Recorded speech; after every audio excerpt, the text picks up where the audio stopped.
Oke, ya hari ini kita mau melanjutkan apa yang kita sudah bahas minggu lalu. This morning we're continuing from last week. Bahwa kita yang percaya di dalam Kristus, di dalam Yesus, kita memiliki pengharapan yang pasti.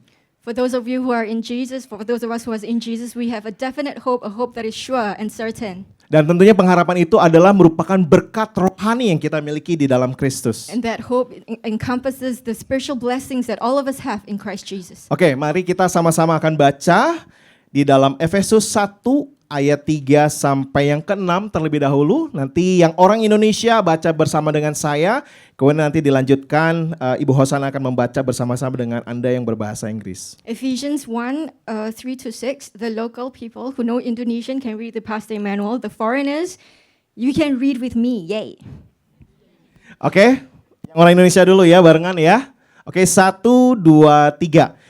Terpujilah Allah dan Bapa Tuhan kita Yesus Kristus yang dalam Kristus telah mengaruniakan kepada kita segala berkat rohani di dalam sorga. Sebab di dalam Dia Allah telah memilih kita sebelum dunia dijadikan, supaya kita kudus dan tak bercacat di hadapan-Nya. Dalam kasih Ia telah menentukan kita dari semula oleh Yesus Kristus untuk menjadi anak-anak-Nya, sesuai dengan kerelaan kehendak-Nya, supaya terjadilah kasih karunia-Nya yang mulia, yang dikaruniakannya kepada kita di dalam Dia yang dikasihinya. Okay. Oke. 1, 2, 3. Blessed be the God and Father of our Lord Jesus Christ, who has blessed us in Christ with every spiritual blessing in the heavenly places, even as He chose us in Him before the foundation of the world, that we should be holy and blameless before Him. In love He predestined us for adoption to Himself as sons through Jesus Christ, according to the purpose of His will, to the praise of His glorious grace, with which He has blessed us in the Beloved. Oke, dari sini kita melihat pada ayat 4 di atas, menjelaskan bahwa kita mendapatkan keistimewaan untuk bisa menikmati berkat rohani di dalam Kristus. So we see in verse 4, it says that we have received every good thing. We have received all spiritual blessings. Kenapa? Karena kita telah dipilih. Why? Because we have been chosen. Di dalam iman Kristen kita mengenal namanya pemilihan Allah. So we have the term election in God. God has elected us. Nah, beberapa teolog setuju bahwa ayat 4 sampai 14 itu memperkuat pemikiran dari ayat 3 bahwa doksologi atau pujian yang Paulus naikkan dalam adalah segala sesuatu yang baik, segala berkat rohani kita terima hanya di dalam Kristus. Itulah yang menjadi ungkapan pujian dan syukur yang melimpah dari Paulus. Generally, theologians agree that verses 4 to 14 reinforce what is in verse 3. Paul's doxology to God, saying that we have received every good thing, we have received all spiritual blessings only in and through Christ. Jadi ayat 4 sampai dengan ayat yang ke-14 itu bicara tentang alasan kenapa Paulus melimpahkan syukur dan pujian kepada Allah atas di ayat 3. So verses 4 to 14, it tells us why Paul was so effusive in his expression of praise, why he was so abundant in his gratitude. Jadi dia memuji Allah karena apa yang dia sudah kerjakan bagi kita, karena apa yang kita miliki di dalam Dia. So Paul praises God for what He has given to us, what we have received, all the spiritual blessings in Christ. Nah, minggu lalu kita tahu bahwa kita memuji apa yang kita sukai atau cintai, betul? Tetapi kita tidak bisa cintai apa yang kita tidak ketahui. So last week we learned that we tend to praise what we like or we love, but we cannot love what we do not know. Dan untuk dapat memuji Allah, melimpahkan syukur dan pujian kepada Allah, kita harus mencintai Allah. Dan untuk dapat mencintai Allah, kita harus lebih dahulu mengenal Allah. For you to be able to praise God, you must first love God. And in order for you to love God, you must first know God. Hati tidak bisa mencintai apa yang pikiran tidak ketahui. The heart cannot love what the mind does not know. Jadi dari sini kita paham bahwa kita tidak bisa memisahkan kasih akan Allah dengan pengetahuan akan Allah. We cannot separate the love of God from the knowledge about God. Jadi kita nggak bisa bilang saya mengasihi Tuhan tapi kita tidak tahu atau tidak baca firman Tuhan. So you cannot say oh I love God but you don't know what's written in the word about Him at all. Nah, kita bisa lihat sekarang di dalam Dia Allah telah memilih kita sebelum dunia dijadikan. So it says in verse 4, He chose us in Him, in Christ, before the foundation of the world. Dan Paulus menyampaikan lagi pada ayat yang ke-11. Dikatakan bahwa Paulus merangkumnya dengan rapi. Di dalam Dialah kami mendapat bagian yang dijanjikan, kami yang dari semula ditentukan untuk menerima bagian itu sesuai dengan maksud Allah yang di dalam segala sesuatu bekerja menurut keputusan kehendak-Nya. Dan dari pernyataan-pernyataan ini kita bisa menyimpulkan beberapa poin yang akan kita bahas ke depan. So in verse 11, Paul summarizes, in Him we have the promised inheritance. We were predestined to receive that inheritance according to the purpose of God, who works everything according to the counsel and design of His will. And from these statements we can highlight several points. Jadi kita bisa melihat di ayat 4 dan ayat 11, Paulus mengungkapkan hal yang sama, bahwa kita ditentukan sebelum dunia dijadikan. So we have been chosen, it was emphasized again and again, we have been chosen in Christ before the foundation of the world. Nah, sebelum dunia dijadikan, kapan kira-kira? When was that? When do you reckon that was? Before the foundation of the world. Gak ada yang tahu, betul? Nobody knows. Itu berarti sejak kekekalan, sebelum segala sesuatu ada, Allah sudah menentukan. So we don't know the point in time. You can't put a time on eternity that could even, time existed before time existed. Nah, sebelum keberadaan manusia, berarti itu sebelum segala sesuatu yang kita ketahui ada, Allah sudah memilih kita. So God created the world before human existence, before anything we knew even existed. God has chosen us. Sebelum Anda tahu bahwa iPhone itu keren, Tuhan udah ciptain Anda, Tuhan sudah memilih Anda. So even before you knew that the iPhone was cool, God has already created you. I don't know why. You don't understand. Before you know, before you think Sebelum the Anda iPhone is mengetahui cool, iPhone itu keren, Tuhan sudah memilih Anda. God has already chosen you. Karena ada orang yang demi mendapatkan iPhone, pernah dengar berita itu? Dia sampai menjual ginjalnya. So yes, okay. So people to the extent that they are willing to sell off their kidneys to obtain that iPhone. Karena iPhone itu menjadi idolnya dia, berhalanya dia. That iPhone is his idol, the love of his heart. Jadi maksud saya adalah sebelum Anda mengetahui apa yang nikmat, apa yang enak dalam pandangan apa yang Anda miliki saat ini, Tuhan udah memilih Anda. So before you even have an inkling of what you are, how you existed, and what you even like, God has already chosen you. Sebelum manusia memiliki pengetahuan, sebelum manusia memiliki keinginan untuk dapat menyandingkan keinginan itu dengan Allah sendiri, Allah sudah memilih kita. So God has chosen us before we even had any idea at all. Gak ada yang kita bisa rubah dengan itu. Nothing that we can do about it. He has already chosen us. Jika kita tidak dapat melakukan apapun dengan itu, karena Allah sudah memilih, dan tidak memiliki andil atau jasa apapun, jadi dengan demikian ayat ini menjelaskan bahwa bukan kita yang memilih Allah, tetapi Allah yang memilih kita. So which means to say we have done nothing, we have contributed nothing, it was not our choice, it was entirely God's foreknowledge and His volition. Dan saya percaya bahwa setiap kita yang hadir di tempat ini, yang sudah bertobat, percaya kepada Tuhan Yesus, Allah memilih Anda semua. And I believe that every one of you who are seated here, God has chosen you beforehand. Anda harus bersyukur, We must be grateful for harus that. berikan pujian sama We Tuhan. must praise God for Karena that. Tuhan sudah memilih Anda. Because God has chosen each and every one of us. Amin. Amen. Yang kedua adalah alasan Allah memilih kita hanya ada di dalam dirinya sendiri. Alasannya hanya ada di dalam Dia. Secondly, the reason why God chose us is rooted in His own character, yeah? Dan ayat 5 dan 6 menyingkapkan bahwa dalam kasih Ia menentukan kita. In verses 5 and 6 it says that in love He predestined us. So it's rooted in His loving nature. Dalam kasih Ia telah menentukan kita. In love He has elected us. Pemilihannya tidak dapat dipisahkan dari kasih. Allah tidak melakukan pemilihannya dengan cara lempar dadu gitu ya, atau di lotre gitu. Enggak seperti itu. Tapi di dalam kasih, di mana kasih adalah yang utama. Dan Allah melakukannya sesuai dengan tujuannya, sesuai dengan kerelaannya, dan sesuai dengan keputusan kehendaknya. So His election cannot be separated from His character of love. God does not make His elections by throwing the dice or basing it on lottery. Love was a primary driving force with Him, and in that love, God does everything according to His purpose, His good pleasure, and the counsel of His will. Luar biasa, amin. That's amazing. Suatu ketika saya punya teman, dia orang Indonesia, dia laki-laki orang Indonesia, terus istrinya itu orang Amerika. So Pastor Manuel has an Indonesian friend whose wife is American. Jadi kebayangkan anaknya itu karamel betul ya, kayak Rafael dan Annabelle. So imagine the child will turn out a toffee color, yeah, like caramel. Ngerti maksud saya kan? Oke, nah satu ketika saya udah lama nggak ketemu, terus ketemu sama dia, terus dia gendong anak perempuan. So Pastor Manuel hasn't seen him in a long time, and one day he saw him carrying his daughter.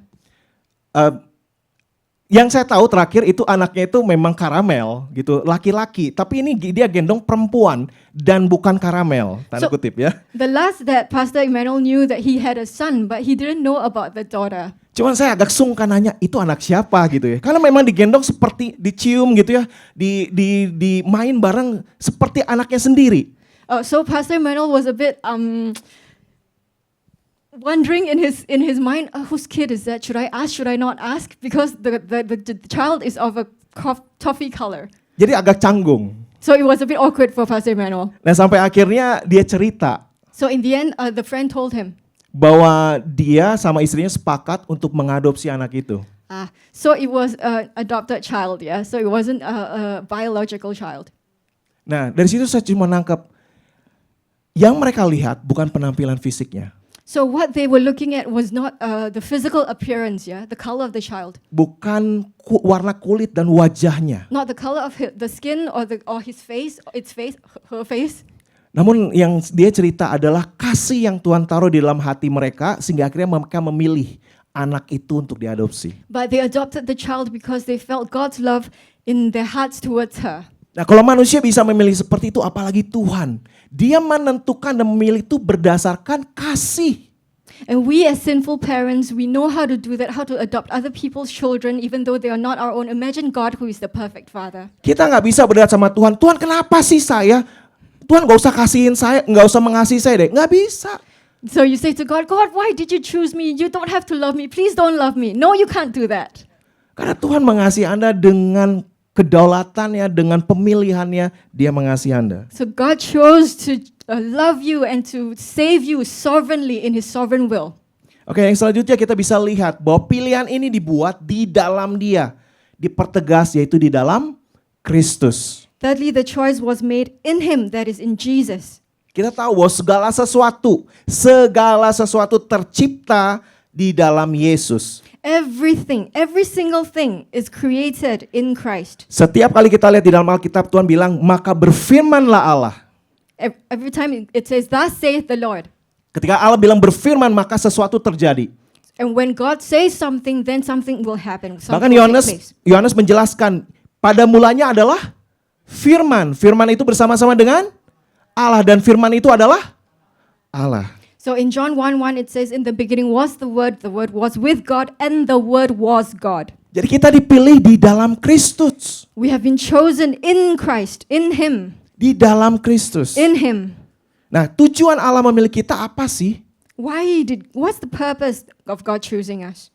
Kalau misalnya kita sadar, oh Tuhan sudah memilih saya bisa hidup dong dengan bebas semau saya. Is it because, oh, God has already chosen me, I can live however, do whatever I want? Tapi Paulus mencatat tujuan Allah memilih kita yaitu yang pertama untuk pengudusan. But no, because it says that the first purpose of God's election is sanctification. Di ayat 4 dikatakan sebab di dalam Dia Allah telah memilih kita sebelum dunia dijadikan supaya apa? Sama-sama. Supaya kita kudus dan tak bercacat di hadapannya. So in verse 4 it says we were chosen to be holy, consecrated, set apart, blameless before Him. Paham? Tuhan memilih supaya kita dikuduskan, So God kudus di hadapannya. God has chosen you to be holy before Him. Jadi tentunya keliru kalau kita berpikir tentang pemilihan Allah, yaitu dengan jika kita udah dipilih, maka kita bisa hidup semau aku dong. So it would be wrong for us to think that just because God has selected us, then we are free to do whatever we want, which is licentiousness, yeah? Nah kita harus tahu bahwa kudus di sini berarti dipisahkan. To be holy means separation from the world. Dipisahkan dari dunia, terputus dan berbeda dari dunia. You're disconnected from the world, you're different from the world. Maka firman Tuhan di dalam bagian lain dikatakan keluar dari kegelapan, keluar dari kehidupan yang lama, terpisah, separate, suddenly ketika kita percaya sama Tuhan Yesus in Christ, terpisah saat itu juga. So we have been called out of darkness to make a separation between us and the world. Jadi dengan kata lain sebenarnya ketika kita paham tentang ini bicara bahwa pemahaman kita akan pemilihan Allah itu harusnya mendorong kita secara radikal. So God's election should encourage us to live a radical moral life. Amen. Ya karena di Roma Paulus menyampaikan bahwa karena itu saudara-saudara demi kemurahan Allah dan aku menasihatkan kamu supaya kamu mempersembahkan tubuhmu sebagai persembahan yang hidup, yang kudus dan yang berkenan kepada Allah. Itu adalah ibadahmu yang sejati. So in Romans 12:1 it says to present our bodies as a living sacrifice, holy and well-pleasing to God, which is our rational act of worship. Jadi itu yang pertama, kenapa Allah memilih kita untuk pengudusan kita. And the second purpose as to why God chose us is, Jadi kita nggak bisa hidup dengan semaunya, betul? so we don't live however way we want, Karena setiap keputusan Allah punya tujuan. because God has a purpose in everything that He does. Oke, yang selanjutnya kenapa Allah memilih kita yaitu adoption atau mengangkat kita sebagai anak. He wants to adopt us as His children, adoption. Tujuan Allah memilih kita sehingga kita bisa melimpahkan pujian seperti yang Paulus ungkapkan di dalam ayat 3. Itu karena kita diangkat menjadi anak oleh Allah. So He predestined us through Jesus Christ to be adopted as His children, Seperti teman saya tadi. as Pastor Emmanuel's friends just now. Dia anak gadis itu pasti sangat bersyukur sekali. So the little girl would have been so happy to be adopted into his family. Karena diangkat oleh orang tua yang melihat dia dengan kasih. Bukan kasihan. Aduh kasihan gitu. Enggak. Mereka bilang dengan kasih. So they adopted her not out of pity, but out of love, out of how God placed that love into their hearts for her.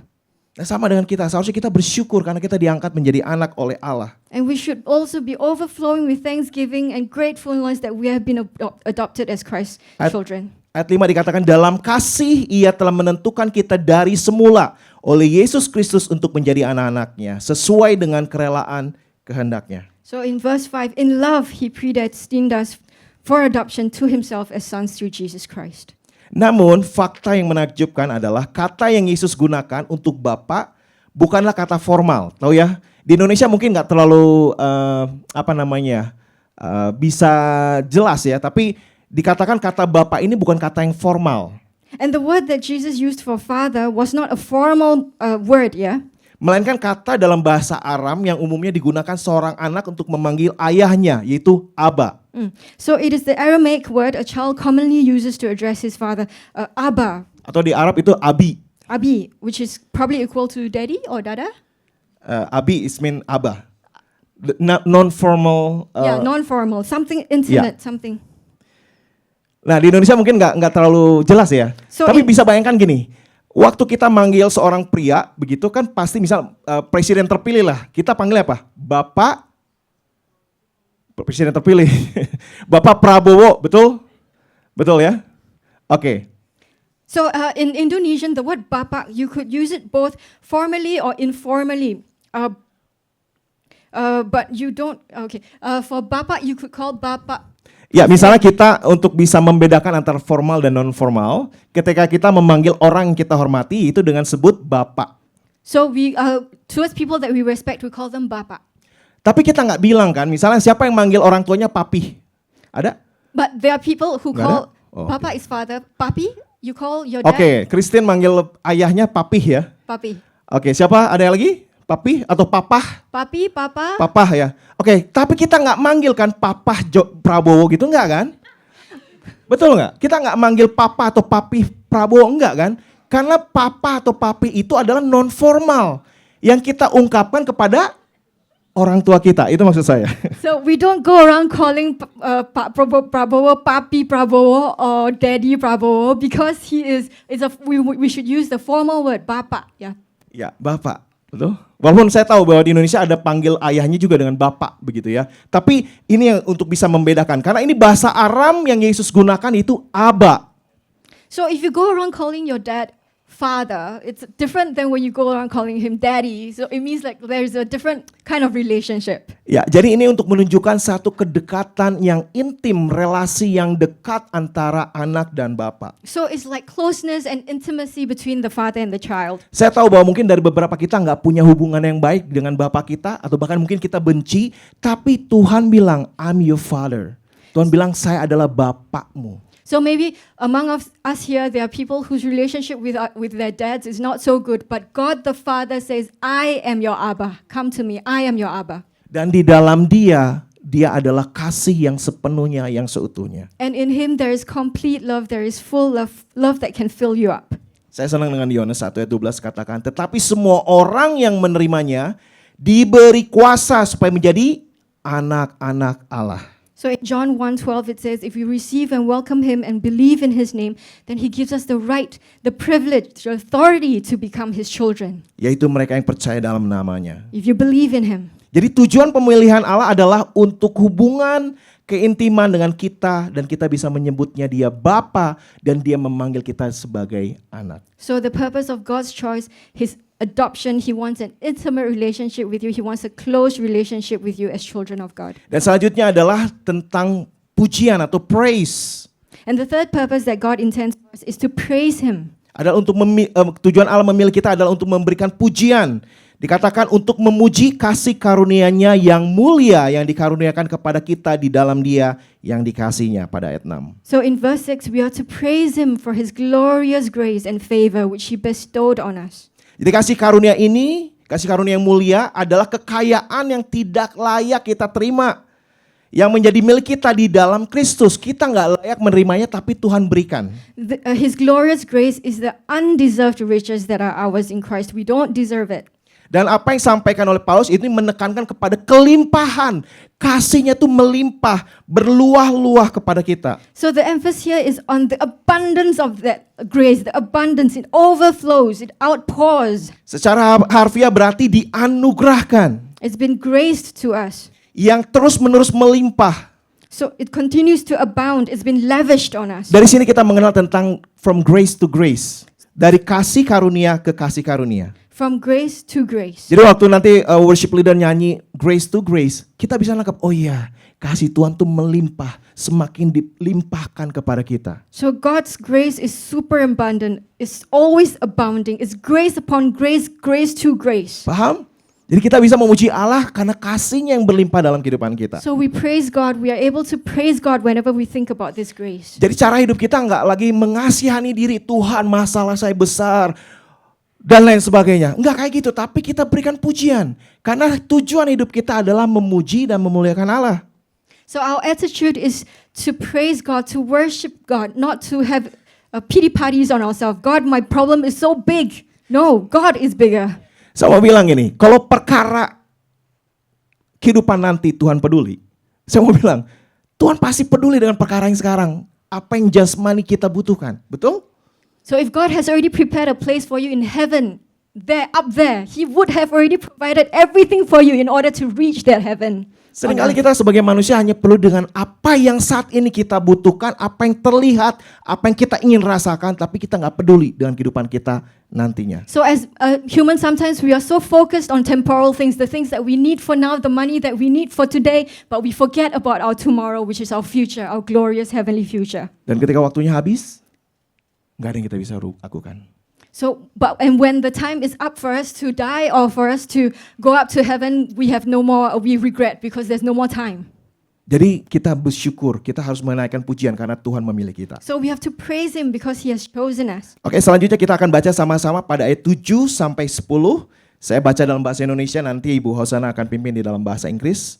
Oke, saya baca semua yang Indonesia bersama-sama baca ayat 7 sampai 10. Sebab di dalam Dia dan oleh darahnya kita beroleh penebusan, yaitu pengampunan dosa menurut kekayaan kasih karunia-Nya yang dilimpahkannya kepada kita dalam segala hikmat dan pengertian.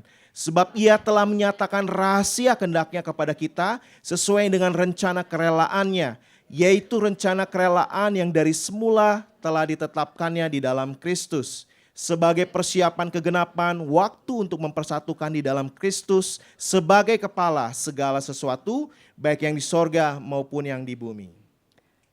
Verses 7 to 10. In him, let's all read together, sorry. In him we have redemption through his blood, the forgiveness of our trespasses, according to the riches of his grace, which he lavished upon us in all wisdom and insight, making known to us the mystery of his will, according to his purpose, which he set forth in Christ as a plan for the fullness of time, to unite all things in him, things in heaven and things on earth.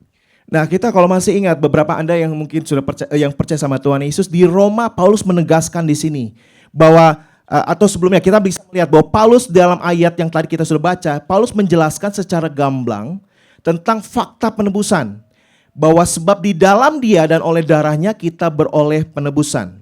So Paul clearly, he lays out before us that we have forgiveness only through the blood of the Lamb. Apa maksudnya sih? What does that mean? Kenapa harus ada darah? Why must there be blood? Kalau Anda coba balik lagi ke dalam kitab Kejadian, waktu Adam dan Hawa berbuat dosa, apa yang Tuhan lakukan buat mereka? If we go back to Genesis, when Adam and Eve fell, what did God do for them?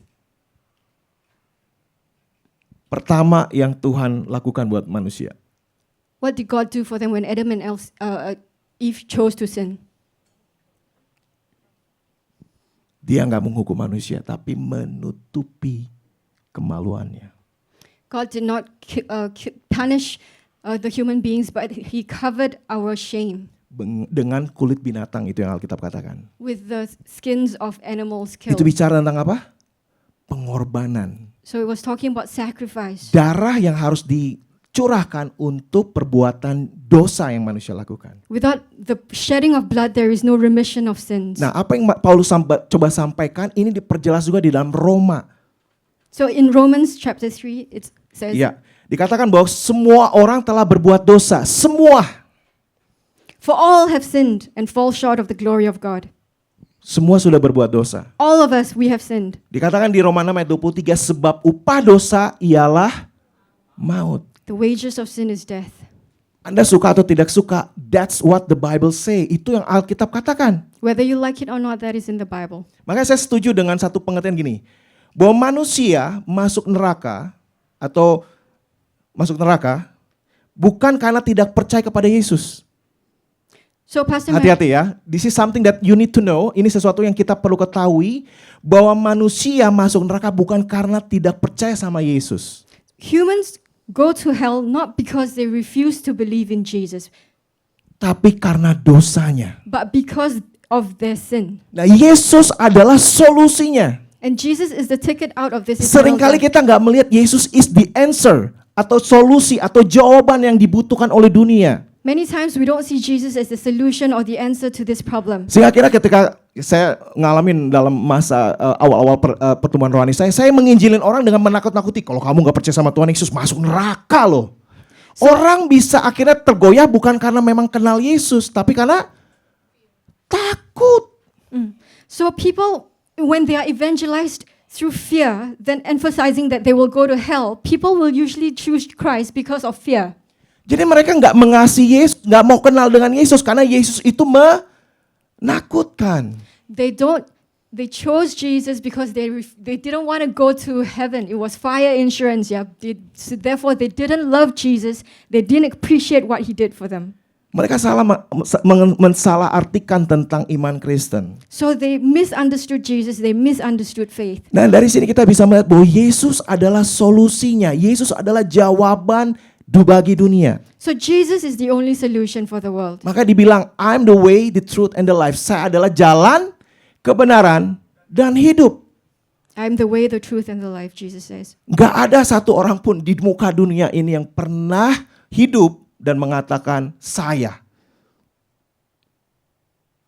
No one else has ever said that. No one else has ever said that I am the way. Sejauh yang saya coba baca dalam beberapa pemahaman, bahkan para filsuf ataupun juga orang-orang yang terpandang, mereka bilangnya menunjuk kepada sesuatu yang dianggap adalah Allah. Tapi mereka tidak mengatakan bahwa saya dan melalui saya untuk kamu bisa mencapai apa yang namanya kehidupan kekal. No one has ever been brave enough to say all philosophers or whatever famous somebody, whatever quotes they can give you, they have never ever once said, I am the way, the truth, and the life. It's always pointing to something, maybe, but never I. You get it? Bisa nangkap? Nah, seharusnya kita bisa memahami bahwa ada kabar buruk yang perlu kita sadari dan responi. The right way is we should present both sides, that there is bad news. Apa kabar buruknya? What is the bad news? Sekarang gini, analoginya gini. Bagaimana Anda bisa tahu kabar baik jikalau tidak ada komparasinya, betul? So how do you know that that is good news if there is no comparison with the bad news? Nangkap maksud saya? Misalnya, semua yang ada di sini saya akan traktir makan bakso. Itu kabar baik nggak? For Huh? example, Pastor Emmanuel says, I will shout you guys to bakso, meatballs, every one of you. Belum tentu kabar baik. Bisa jadi Pastor Rachel bilang semua yang di sini akan makan di Sushi Tei. Wah, itu lebih baik lagi, betul? Okay. I get it now. Okay. So, Pastor Emmanuel says, oh, I will shout you guys to meatballs. You think it's good news until Pastor Rachel says, oh, I will shout all of you guys to Sushi Tei. And then is it good news or not? Well, so news. Semua yang memilih saya mungkin akan, waduh kabar buruk nih, ada yang lebih baik, betul ya? So those who chose Pastor Emmanuel might say, oh, okay, something else is better. Sushi Tei is better. Ya, saya mau menekan gini, tidak ada kabar baik tanpa adanya kabar buruk. So there is no bad news without the good news. Kabar adalah sesuatu yang telah terjadi. So news is just news, something that has happened. Ingat waktu kita masih masa COVID-19, Do you remember when we were going through the pandemic? setiap orang takut keluar. So every one of us, we were afraid of going Kenapa? out. Why? Karena ada kabar buruk, betul? Because there was bad news out there. Bisa terjangkit, virus, dan lain sebagainya. We could contract the virus and. Tapi waktu pemerintah menyampaikan ada vaksin, itu kabar baik nggak? But when Kabar the baik. government says, "Oh, we have the vaccine available," was it good news or not? Itu bisa menjadi kabar baik. It could be good news. Kenapa? Karena ada yang bisa membantu untuk kekebalan tubuh untuk bisa menghadapi virus COVID-19. So the vaccine was to fight off COVID-19. So Itu that yang was saya good news. maksudkan bahwa tidak ada kabar baik tanpa adanya kabar buruk. So there is good news only when there is bad news, something to be compared to. Jadi terlepas Anda suka atau tidak suka, kabar telah terjadi dan Anda tidak dapat merubah itu. Yang Anda perlukan adalah merespon terhadap kabar itu. So whether you like it or not, the news has already happened. You cannot change it, but what you need is to respond to the news. How you respond to the news. Betul? Nah sekarang pertanyaannya, apakah Injil sudah menjadi kabar baik buat Anda? Has the gospel been good news for you, to you?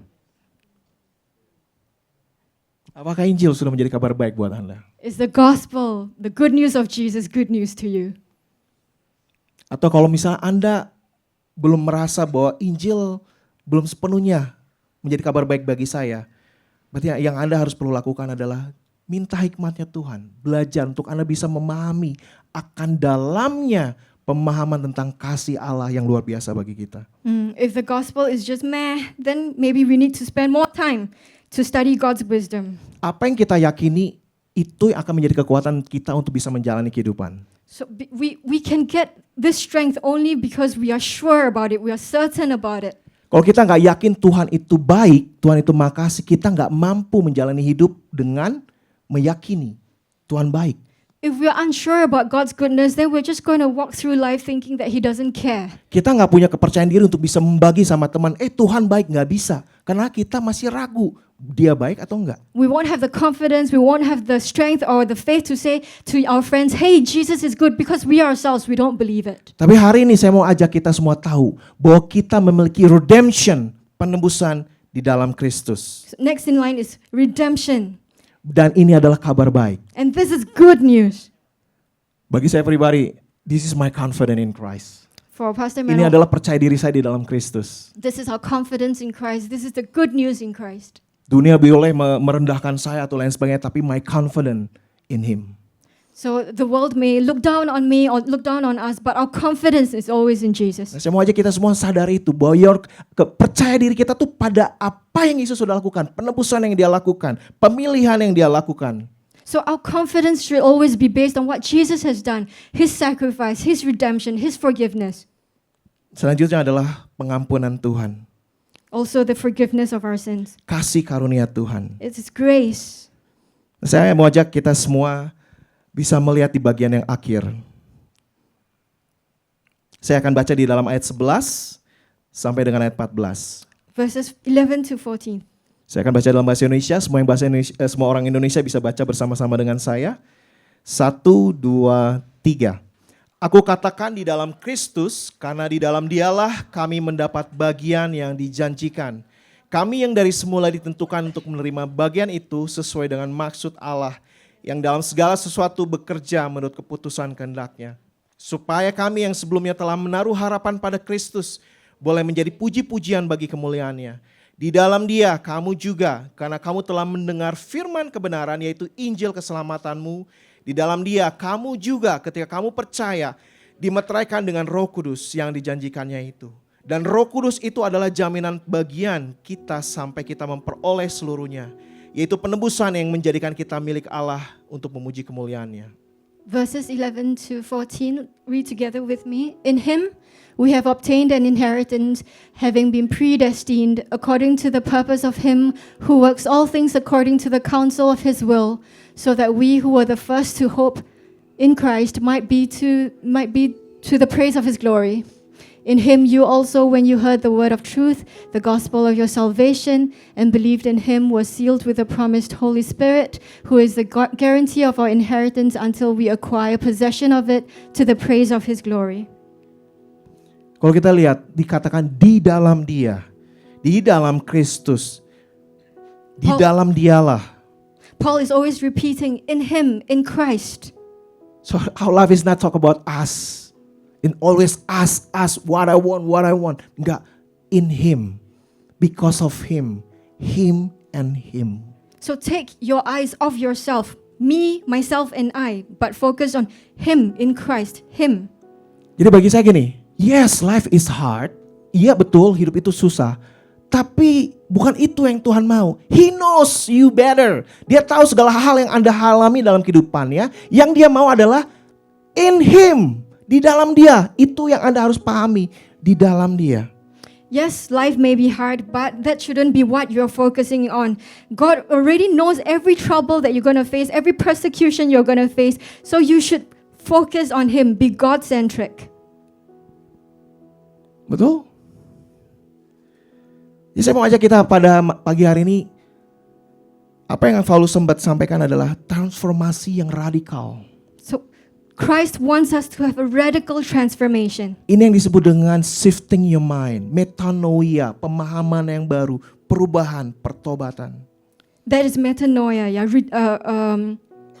to turn away from the things that are wrong to the right way. Saya mau ajak gini, apapun juga yang Anda hadapi, mulailah dengan bersyukur sama Tuhan dan memuji. Whatever you are going through, start always with praising God, being grateful for what the circumstances that are. Berhenti mengeluh sama Tuhan. Stop complaining and griping towards Berhenti God. menangis, mengasihani dirimu. Stop having pity parties and crying. Dan mulai katakan, Tuhan terima kasih. And say to God, God, I thank you. Ketika orang menyakiti kamu, katakan, Tuhan terima kasih buat orang ini. When you feel that you've been hurt by somebody, you can say to God, God, I thank you for this person who has hurt me. Ketika engkau dirugikan sama orang lain, katakan, Tuhan terima kasih buat orang ini. When you are betrayed by someone has made you suffer a loss, you can say to God, God, I thank you for this person. Katakan terima kasih Tuhan. Naikkan pujian sama Tuhan. Bilang, Tuhan, Engkau pertolonganku, Engkaulah mazmur dan kekuatanku, Engkaulah pujian yang ada dalam hatiku. Lift up your praise to God. God, you are my God. I praise you. You are my everything. Just uplift Him before your problems. Dan yang luar biasa, saya mau katakan ini. Dia memeteraikan Anda dengan Roh-Nya sendiri. God has already sealed you with the promised Holy Spirit. Itulah jaminanmu. That is your guarantee. The Holy Spirit is your guarantee. Gak ada lagi yang lain. Tuhan udah kasih semuanya. Nyawanya Dia kasih. Rohnya Dia kasih, dwell in us. Di dalam Alkitab katakan gitu, tinggal di dalam kita. Honestly, there is nothing else to give. God has given you His Son. He has given you His Holy Spirit. What more can He give? Kita mengalami kesatuan di dalam Kristus. Kenapa? Karena hidup kita di dalam Dia, Rohnya dikasih sama kita. So we have unity with Christ. We are united to Christ. He has given us His Spirit. Maka itu yang dikatakan menjadi bagian daripada keluarga Allah, bagian sebagai tubuh Kristus. And that is also why we are called the body of Christ. Dimeteraikan dengan Roh Kudus. We have been sealed by the Holy Spirit. Dalam kisah kuno, meterai itu bicara tentang kepemilikan. So if you're talking about sealing, sealing is talking about ownership. Saya mau katakan gini, seberat apapun hidupmu, Tuhan menjamin hidupmu.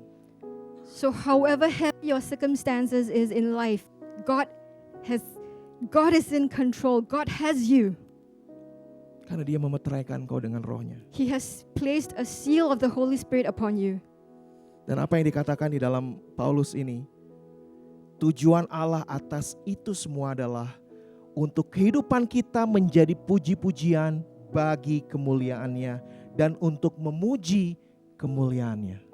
So what God wants to achieve is actually our praise. We can praise Him for whatever that happens. We are the praise of His glory. Dari sini kita bisa melihat tentang Tritunggal Allah. We can see the Trinity of our God. Bahwa keselamatan adalah karya Allah Tritunggal. So salvation is the work of the triune God. Direncanakan oleh Allah Bapa, It was planned by God the Father. diselesaikan oleh Allah Anak, It was completed by God the Son. dan dimeteraikan oleh Roh Kudus. It was sealed by God the Holy Spirit. Ada seorang hamba Tuhan yang bilang bahwa apa yang Tuhan coba sampaikan di sini, ada apa yang Paulus coba sampaikan di sini itu ibarat seperti orang yang tunangan. So we are in an engagement. Ya, ada salah seorang hamba Tuhan yang mengatakan ini seperti tunangan. So there are theologians who say we have an engagement, a marriage engagement. Jadi di zaman dulu yang namanya tunangan itu udah hampir sama dengan menikah, nggak boleh diputuskan, nggak boleh diceraikan. So in the past, when you are engaged, there is no way that you can break off the engagement. You are already equal to being married. Yang membedakan adalah mereka nggak tidur bersama, tapi sudah satu di dalam pernikahannya. So the only thing lacking is the consummation of the marriage. They're not living together yet, not sleeping together yet. Nah, itu yang dimaksud. Bahwa nanti pada akhir kita akan mengalami pernikahan bersama dengan Kristus sebagai mempelai pria. Pernikahan anak domba. So later we are going to experience the marriage between the bride, which is us, and the bridegroom, which is Jesus Christ.